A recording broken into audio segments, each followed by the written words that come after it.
Hi అండి, అందరికీ నమస్తే. My mysterious boss part 49.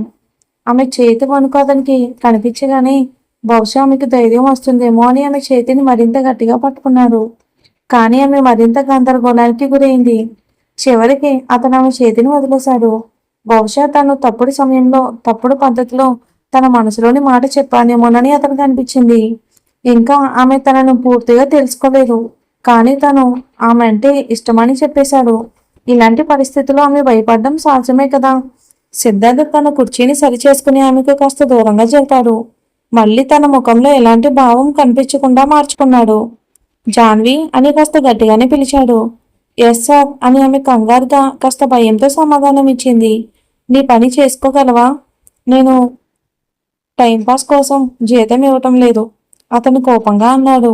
కానీ మనసులో మాత్రం చిన్నగా నవ్వుకుంటున్నాడు.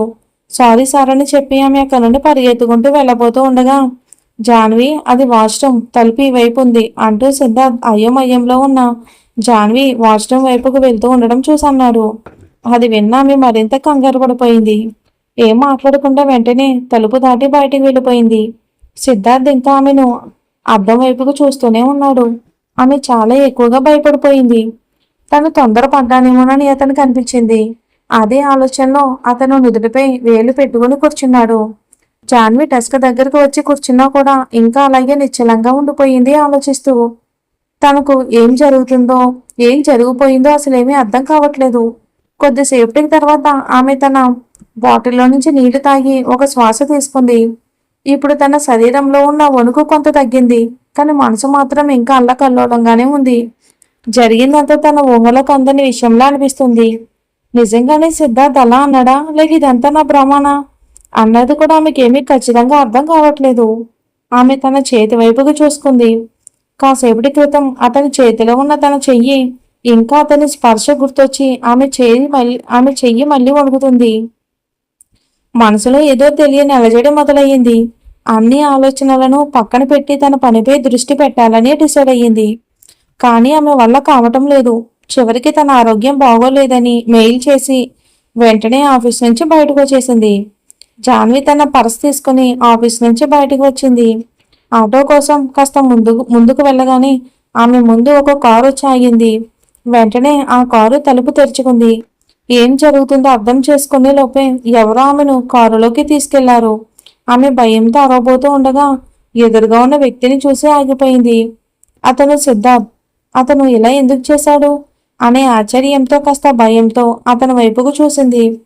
నేను నీకు నచ్చుతున్నావని చెప్పాను, అయినా నువ్వు నాకేం చెప్పకుండా ఆఫీస్ నుంచి వెళ్ళిపోయావు. సమాధానం ఎందుకు? సిద్ధార్థ్ కోపంగా అడిగాడు. జాన్వి ఏమీ మాట్లాడలేక అతని వైపుకు చూస్తూ ఉండిపోయింది. సార్ మీరు ఏం చేస్తున్నారు? నన్ను వెళ్ళనివ్వండి ప్లీజ్ అని ఆమె కంగారుగా అంది. సిద్ధార్థ్ ఆమెను చూసి తన భావాలను అదుపులోకి తెచ్చుకున్నాడు.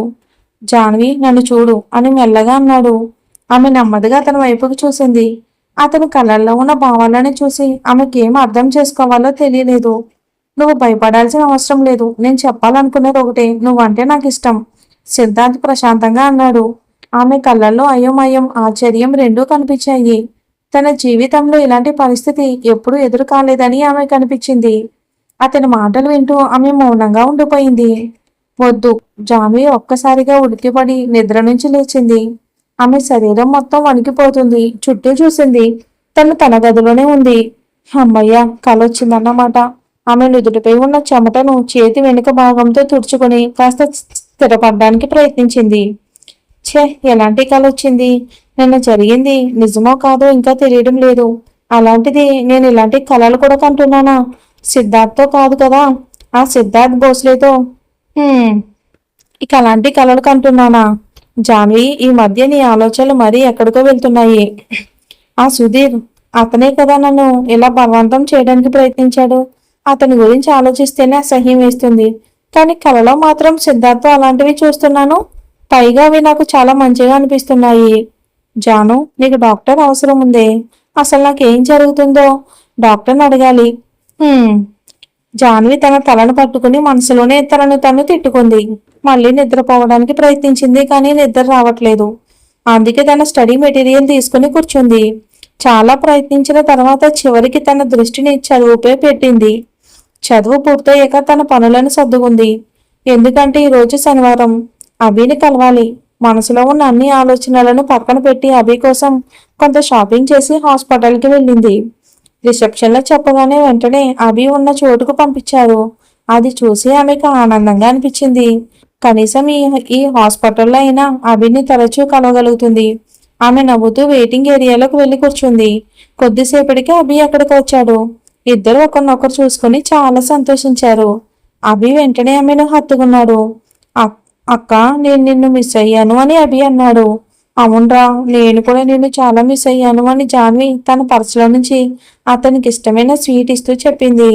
స్వీట్ చూడగానే అతను వెంటనే ఆమె చేతిలో నుంచి దాన్ని తీసుకుని తినడం మొదలుపెట్టాడు ఇష్టంగా. అభి, కాస్త నెమ్మదిగా తినమ్మా, అది నీకోసమే తీసుకొచ్చాను. జాన్వి అతని తలపై చెయ్యి వేసి ప్రేమగా చెప్పింది. అవును, కానీ ఆ ఆంటీ తీసుకుంటుంది. మీ అక్క వస్తే నీ దగ్గర ఉన్నదంతా తీసుకుంటానని ఆమె నాకు చెప్పింది. అభి తొందరగా తింటూ అన్నాడు. ఎవరా ఆంటీ? జాన్వి ఆసక్తిగా అడిగింది. ఆమె బొమ్మ పట్టుకుని తిరుగుతూ ఉంటుంది కదా, మా క్లాస్లో ఉంటుంది. రోజు కలుస్తుంది. నా అక్క నాకు తినడానికి తెస్తుందని నేను ఆమెకు చెప్పాను. అప్పుడు నీ దగ్గర ఉన్నదంతా తీసుకుంటానని చెప్పింది. ఆమె బాగుంటుంది, కానీ కొన్నిసార్లు చాలా మొండిగా ప్రవర్తిస్తుంది అని అభి చెప్పాడు. అది ఇష్టమని, అందుకే ఎప్పుడు విసిరేస్తుంది. టీచర్లు కూడా చాలా విసిగిపోతారు, కానీ నా మీద మాత్రం కోపడరు. నేను గుడ్ బాయ్ని అంటారు. నువ్వు కూడా అంటావు కదక్క. అభి నోట్లో ఉన్న స్వీట్ నములుతూ ముచ్చటగా చెప్తున్నాడు. అవునరా, నా అభి ఎప్పుడు గుడ్ బాయ్నే. జాన్వి ప్రేమగా అతన్ని దగ్గరికి తీసుకుంటూ చెప్పింది. అక్క, నీకు తెలుసా, ఆంటీని కలవడానికి ఎవరూ రారు. మిగతా అందరినీ కలవడానికి వస్తారు, కానీ ఆమె మాత్రం ఒకతే ఉంటుంది. ఆమెను చూస్తే నాకు బాధగా అనిపిస్తుంది. అభి బాధగా ముఖం పెట్టుకుని అన్నాడు. అభి మాటలు వింటున్న జాన్వి ఆశ్చర్యపోయింది. ఎందుకంటే అభి ఇంతగా ఎప్పుడు ఎవరితోనూ మాట్లాడేవాడే కాదు. అసలు అతనికి ఇంత అర్థం చేసుకునే స్థాయి కూడా లేదనుకుంది. కానీ బహుశా మందులు తప్పి వల్ల అతనిలో మార్పు వచ్చిందేమోనని ఆమెకు అనిపించింది. మనసులోనే ఆమె చాలా సంతోషించింది. అదే సమయంలో ఆమె ఫోన్ రింగ్ అయ్యింది. స్క్రీన్ పే రీచా పేరు కనిపించింది. హనీమూన్లో ఉన్నప్పటికీ రేచా ఈరోజు జాన్వి అభిని కలవడానికి వస్తుందని మర్చిపోలేదు. జాన్వి ఆనందంగా ఆమె కాల్ లిఫ్ట్ చేసింది. హలో రీచా, ఎలా ఉన్నావు అని జాన్వి అడిగింది. నాతో మాట్లాడుకో, నాకు నా తమ్ముడితో మాత్రమే మాట్లాడాలి. అతనికి ఫోన్ ఇవ్వు అని రీచా కోపంగా అంది. Richa, I'm sorry.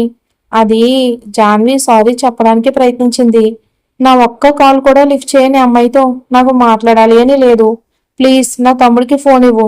రీచా ఆమె మాటలను మధ్యలోనే ఆపేసింది. జాన్వి ఒక నిట్టూర్పు విడిచి అభికి ఫోన్ ఇచ్చింది. హాయ్ అక్క అని అభి ఆనందంగా మాట్లాడడం మొదలుపెట్టాడు. అంతలోనే రేణుక అక్కడికి వచ్చింది. హలో మేడం, మీరు రావడం మంచిదైంది. డాక్టర్ మీతో కాస్త మాట్లాడాలని చెప్పారు అని రేణుక అంది. సరే, నేను ఆయన్ని కలుస్తాను. మీరు ఇతని దగ్గర కాస్త ఉంటారా మేడం అని జాన్వి అడిగింది. సరే మేడం, మీరు వెళ్ళండి అని రేణుక చెప్పింది. జాన్వి ఫోన్లో మాట్లాడుతున్న అభి వైపుకు ఒకసారి చూసి డాక్టర్ క్యాబిన్లోకి వెళ్ళింది. ఎదురుగా ఒక మధ్య వయసున్న కళ్ళద్దాలు పెట్టుకున్న డాక్టర్ కూర్చుని ఉన్నాడు. మై కమిన్ ఇన్ డాక్టర్, ఆమె తలుపు దగ్గర నుంచి అడిగింది. ఎస్ అని డాక్టర్ అన్నారు. నేను అభిమన్యు అక్కనే.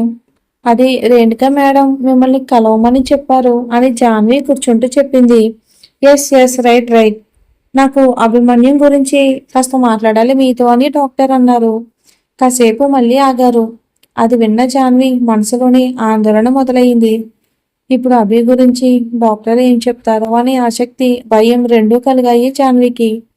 అభి 7-8 సంవత్సరాల వయసు నుంచే ఈ హాస్పిటల్లో ఉన్నాడు, కరెక్టే కదా అని డాక్టర్ అడిగారు. అవును డాక్టర్ అని జాన్వి చెప్పింది. నాకు చెప్పండి, అతనికి ఏదైనా జరిగిందా, అంటే ఏదైనా యాక్సిడెంట్ లాంటిది అని డాక్టర్ అడిగారు. నాకు తెలియదు డాక్టర్, అంటే నేను కూడా అప్పుడు చిన్నపిల్లనే.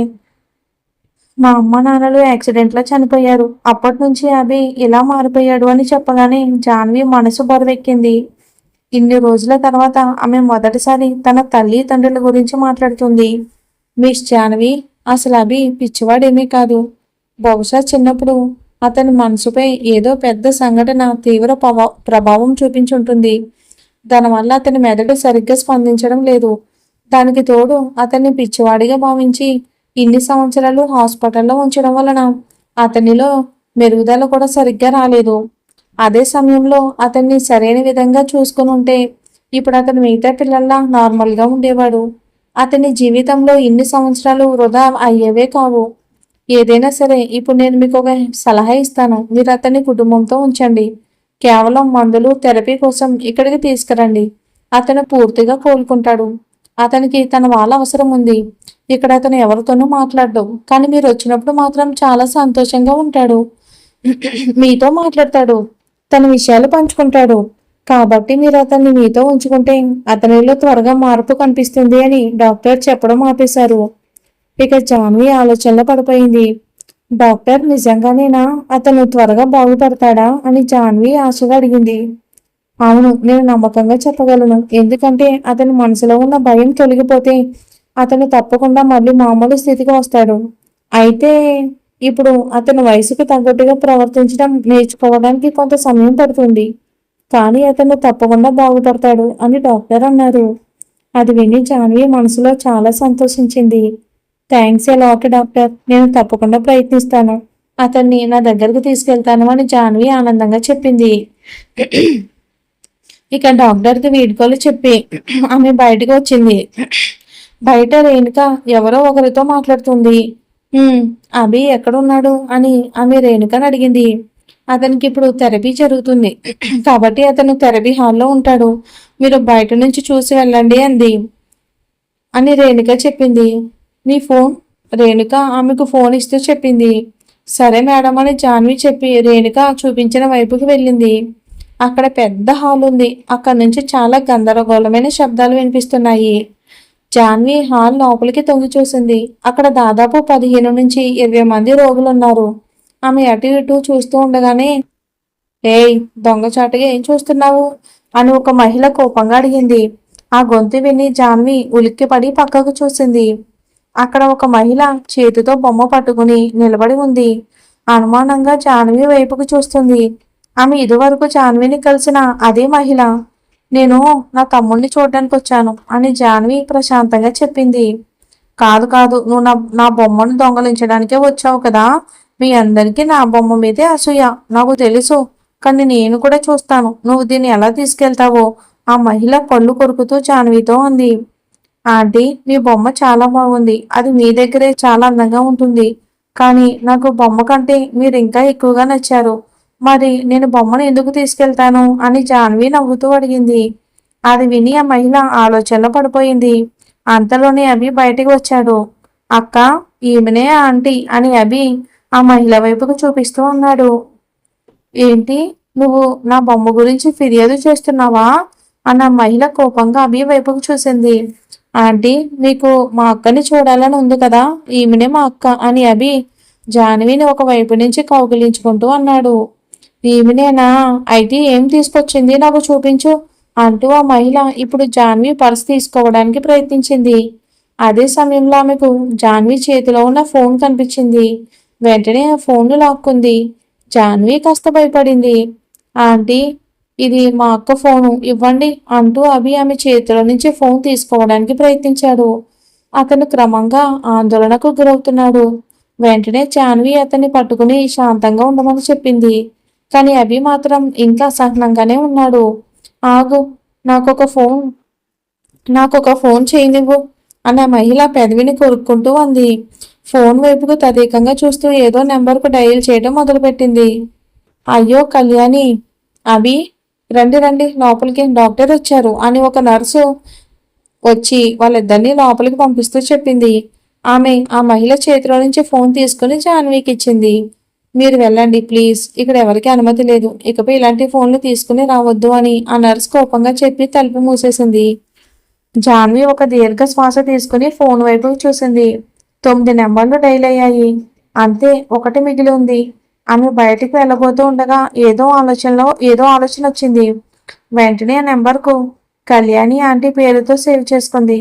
ఆ తర్వాత హాస్పిటల్ నుంచి బయటికి వెళ్ళిపోయింది. సిద్ధార్థ్, నువ్వెక్కడున్నావు? ఎప్పటి నుంచి నీ కోసం ఎదురు చూస్తున్నాను. సిద్ధార్థ్ తండ్రి కోపంగా ఫోన్లో మాట్లాడారు. నేను బయట ఉన్నాను, వెయిట్, సిద్ధార్థ్ అన్నాడు. వెంటనే ఫోన్ కట్ చేసేశాడు. సిద్ధార్థ్ తండ్రి ఫోన్ వైపుకు చూసి కాస్త నిరాశ చెందారు. తర్వాత మళ్ళీ కుర్చీలో కూర్చున్నారు. వస్తున్నాడా? ఒక వణుకుతున్న గొంతు వినిపించింది. సిద్ధార్థ్ తండ్రి ఎదురుగా ఉన్న బెడ్ వైపుకి చూశారు. అవును నాన్న, వస్తున్నాడు. మీరు రెస్ట్ తీసుకోండి.